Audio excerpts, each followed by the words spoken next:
beginning of the site preparation and the garden reconfiguration project. So again, thank you for being here. And I think most of you know who I am, but if you don't, my name is Joe Bill and I'm president of the Dark Skies Discovery Center Board. So I'd like to acknowledge the people who are here. We have members of the Discovery Center Board. If you could raise your hands for just a second. There we go. And we also have members of the Community Garden Board who are here. If you could raise your hands. There they are. Thank you for being here. And so we've got Betsy Lavoie, the Chamber CEO. We have Mayor Dickey. We have members of the Town Council. I see Jerry Friedel, Peggy McMahon, Brenda Kalavanikis, Brenda Kay. And did I miss any Town Council members? Okay. Yes, and let's see, Tammy Bell, president of the Fountain Hills Cultural and Civic Association. We have former Mayor Linda Kavanaugh, State Senator John Kavanaugh. Can't hear ya. Oh, sorry, this thing is temperamental. Oh, okay. And let's see, who did I miss? We've got we got some town staff. Grady Miller, the town manager. John Wesley, director of development services, and is there another one back there? Rachel. Good one. Thank you for being here, Rachel. And but I'll tell you why I'm trying to acknowledge everybody. Oh yeah, Dennis. Oh yeah, Dennis Brown. Where's Dennis Brown? He's hiding in the back there. So Dennis owns the Echelon Building Company, so he's the one that's doing this project. And now who did I miss? John. Oh, I did introduce John. You can do it again. I'll do it again. Okay, and State Senator John Kavanaugh is with us. So anyway, the reason I'm acknowledging everybody is because we wouldn't be here without you. Almost every one of you here has contributed in some way to this project. And for that, we are so thankful. And it's amazing what a community can do when we all come together for a common cause. It's a collaborative effort, and it's what's needed to do a project this big. So thank you for that. This has been a journey of 7.5 years, and I'm not going to give a 7-year history right now, but I'm going to share 2 quick stories. And the first one was 7.5 years ago. My wife Nancy and I asked for a meeting with Linda, who was mayor at the time, and Grady, and we said, well, we think it would be a good idea to designate Fountain Hills as an international dark sky community, okay? Well, I don't remember the exact words or anything, but I know Linda said something to the effect, you want to do what? But credit to Linda, she listened, she understood our vision, and she has been supportive ever since. So thank you, Linda, for letting us get started with this. The next story is 3 years later, and that is when we were designated as an international dark sky community. That was in January of 2018, and we got such nationwide publicity that, I mean, major newspapers, even some international papers, that we thought maybe there's more we can do for Fountain Hills. This is a big deal. So we gathered a lot of community stakeholders. Linda was still mayor at the time. We had Cecil Yates, who was on the council. Allen Magazine joined us from the council. We had Dr. J, our current superintendent there, former Mayor Sharon Morgan, Jenny Willigrad. I mean, the list goes on, but there were a lot of community leaders involved.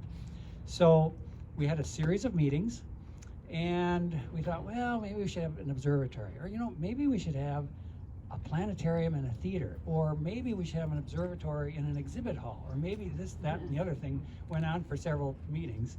And finally, someone, and I won't mention any names, Allen Magazine, said, well, let's go big or go home. And so that's how we ended up with the 4 components: the observatory, the planetarium, the exhibit hall, and the theater auditorium. So those are my 2 stories. That's the dream we have created. We're standing on the site where it would be built. It's a dream for all of us. And if I could just borrow one quote from Victor Hugo, his quote said, "There's nothing like a dream to create the future." So with that, I'd like to now introduce Rita Applegate. Well, thank you. Okay. We're all in this together. I got to tell you though, Rita and Jerry Butler from our board I can't tell you how many details they have gone through to get to this point. It has been truly, truly amazing. And so Rita, Hey, I gotta tell you, go closer, it has to be pretty close.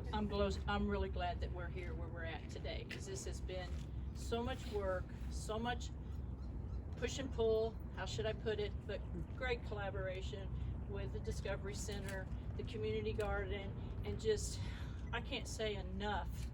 Thank you, thank you, thank you for all the support. I'm looking forward to working with Dennis Brown and his group. But more than anything, I don't know what I would do without all the volunteers and love that I have at the community garden. And the hope that this collaboration with the Discovery Center puts us over the top. I'm getting calls from other states about our community garden. I'm working on a project in Queen Creek right now because they're inspired by our community garden. So this is stellar news, literally. But thank you everyone that's here today. I'm very, very pleased to have been a part of the work. And Jerry, thank you for your patience. Thank you for listening.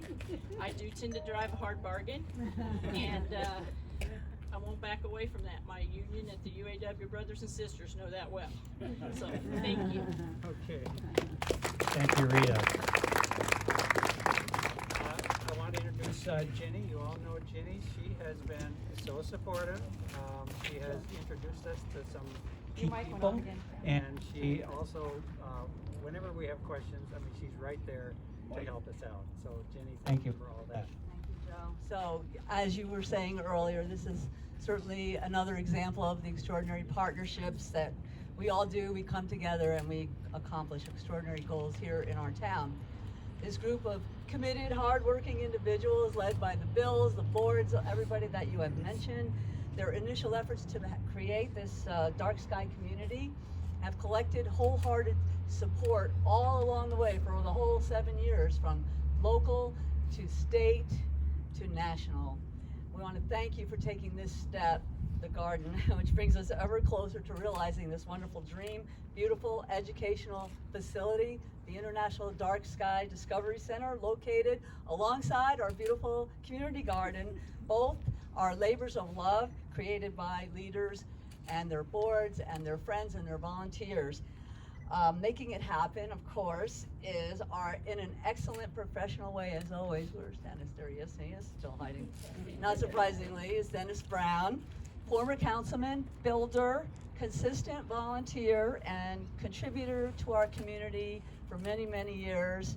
I look forward to what this is going to turn out, like everything else, your beautiful creations. Both are going to be attractions that will be serving our residents and our visitors alike, contributing to another unique quality of our already amazing town. And again, I can't thank you enough for being here and for all your help and for all the help we anticipate. Thank you. Okay, I want to introduce our State Senator John Kavanaugh, and I have to tell you just a little story there. We launched our fundraising in about January of 2020. So what happened about a month after January of 2020? You all know, COVID. And guess what? All of a sudden we couldn't meet anybody. You know, and in order to meet people who could potentially fund a facility like this, you have to develop a personal relationship. You have to meet in person. And we were wondering, how long can we deal with this? Well, John breathed new life into our project when he got $2.5 million into the state budget so that we could continue on. And that's when we started working on the detailed design and everything else that went with it. And so thank goodness he came along to help us out, and we'll never forget that. John. Thank you. This is the only hardwired mic that has Wi-Fi problems. But you can hear me anyway, right? So, you know, it wasn't really, to me, I was actually very pleased to be able to get that first 2.5, and then we followed up with another 2.5. Because this project actually has everything. I mean, on the face of it, it's an observatory, but it's all on the other things. But it also serves a research mode with Arizona State University. It's a tourist attraction. People are going to come here. There aren't too many of these around in Arizona. But I think the biggest draw for me was it's an educational thing for kids. I mean, I grew up in New York City, and we had a small planetarium at the Museum of Natural History in Manhattan.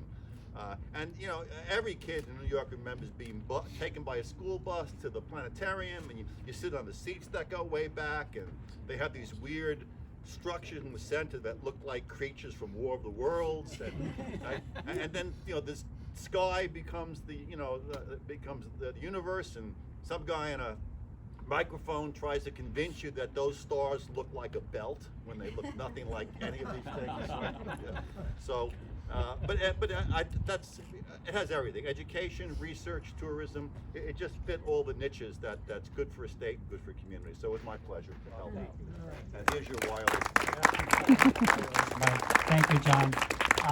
Again, that's all we have for the program. Thank you for being here. What we're going to do is we're going to get a photo shoot where everybody comes over here. I'm going to move this out of the way, and then we'll be all set for a photo shoot. So that's what's next. And again, thanks so much for coming.